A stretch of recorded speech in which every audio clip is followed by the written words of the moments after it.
All right, let's dive into why focused factories outperform traditional ones. Back in 1974, Harvard professor Wickham Skinner introduced the idea of the focused factory. His concept flipped the traditional factory model on its head. So, what's the purpose of a factory? Most people think it's all about producing goods, but Skinner had a different view. He argued that a factory's true purpose is to be competitive in its industry.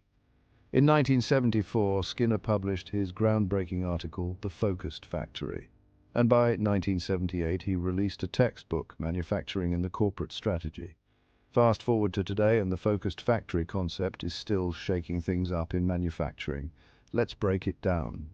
Traditional factories try to produce a vast range of products using different materials for various markets. This leads to complex workflows, multiple departments, and processes that often result in inefficiencies and resource management headaches. Skinner called this a lack of competitiveness. He believed factories should focus on a limited range of products to boost efficiency and meet customer demands effectively. Now let's talk about resource limitations. Time, equipment, labor, and materials, all finite and costly. Here's where the Focus Factory shines with its low mix/high volume (LMHV) approach.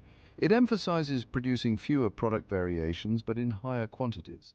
This isn't just about maximizing output, it's about streamlined, efficient processes that prioritize competitiveness. So what are the key characteristics of a focused factory?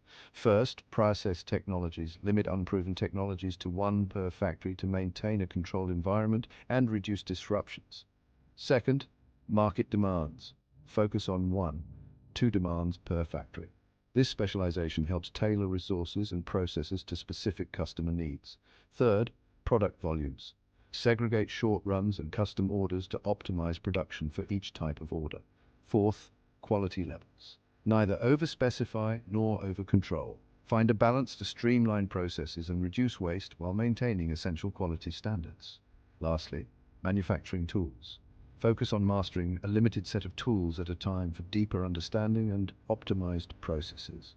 What's the competitive advantage? Lower operating costs, less wasted time, and niche competitiveness. However, there are drawbacks, like large initial investments in top-of-the-line machinery and catering to a narrower market with higher risks.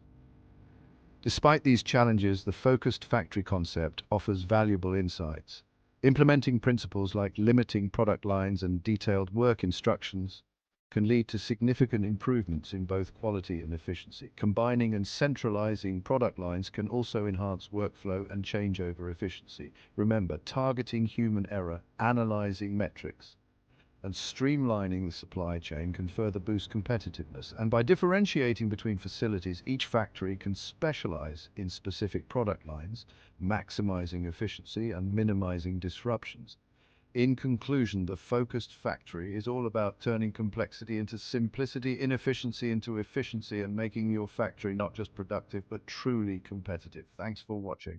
If you found this journey insightful, hit the like button and subscribe for more manufacturing insights. See you next time.